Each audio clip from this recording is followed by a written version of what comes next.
Breaking news देंगे आपको झेलम से, जहां डिस्ट्रिक्ट हेडक्वार्टर अस्पताल के लेबर रूम में एक औरत के यहां अजीबुल खल्कत बच्चे की पैदाइश हुई है।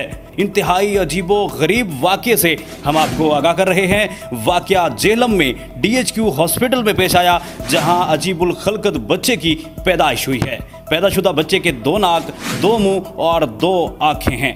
बच्चे को नर्सरी वार्ड होली फैमिली अस्पताल रावलपिंडी मुंतकिल कर दिया गया है।